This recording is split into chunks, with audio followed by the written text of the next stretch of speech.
Segundo livro de Reis, capítulo 7. Eliseu respondeu: ouçam a palavra do Senhor.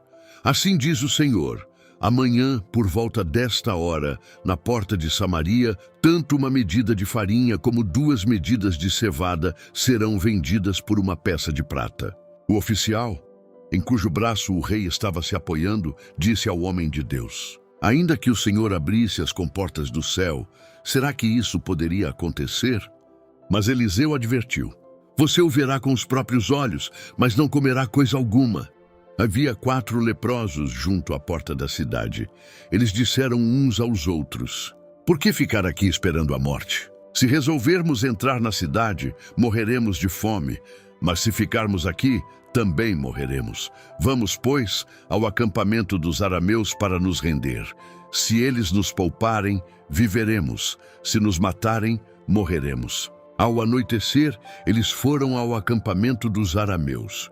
Quando chegaram às imediações do acampamento, não havia ninguém ali, pois o Senhor tinha feito os arameus ouvirem o ruído de um grande exército com cavalos e carros de guerra, de modo que disseram uns aos outros: ouçam, o rei de Israel contratou os reis dos hititas e dos egípcios para nos atacar. Então, para salvar suas vidas, fugiram ao anoitecer, abandonando tendas, cavalos e jumentos, deixando o acampamento como estava. Tendo chegado às imediações do acampamento, os leprosos entraram numa das tendas, comeram e beberam, pegaram prata, ouro e roupas e saíram para esconder tudo. Depois voltaram e entraram noutra tenda, pegaram o que quiseram e esconderam isso também. Então disseram uns aos outros: não estamos agindo certo.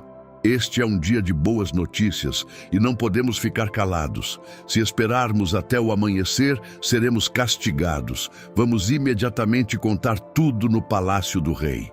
Então foram e chamaram as sentinelas da porta da cidade e lhes contaram: entramos no acampamento arameu e não vimos nem ouvimos ninguém. Havia apenas cavalos e jumentos amarrados e tendas abandonadas. As sentinelas da porta proclamaram a notícia e ela foi anunciada dentro do palácio. O rei se levantou de noite e disse aos seus conselheiros: eu lhes explicarei o que os arameus planejaram.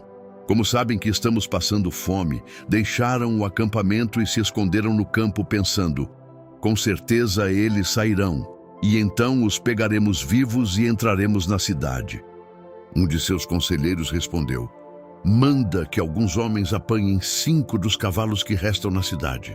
O destino desses homens será o mesmo de todos os israelitas que ficarem, sim, como toda esta multidão condenada. Por isso, vamos enviá-los para descobrir o que aconteceu. Assim que prepararam 2 carros de guerra com seus cavalos, o rei os enviou atrás do exército arameu, ordenando aos condutores: vão e descubram o que aconteceu. Eles seguiram as pegadas do exército até o Jordão e encontraram todo o caminho cheio de roupas e armas que os arameus haviam deixado para trás enquanto fugiam. Os mensageiros voltaram e relataram tudo ao rei. Então o povo saiu e saqueou o acampamento dos arameus.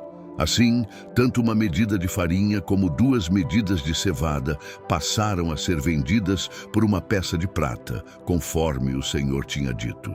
Ora, o rei havia posto o oficial em cujo braço tinha se apoiado como encarregado da porta da cidade, mas quando o povo saiu, atropelou-o junto à porta, e ele morreu, conforme o homem de Deus havia predito quando o rei foi à sua casa.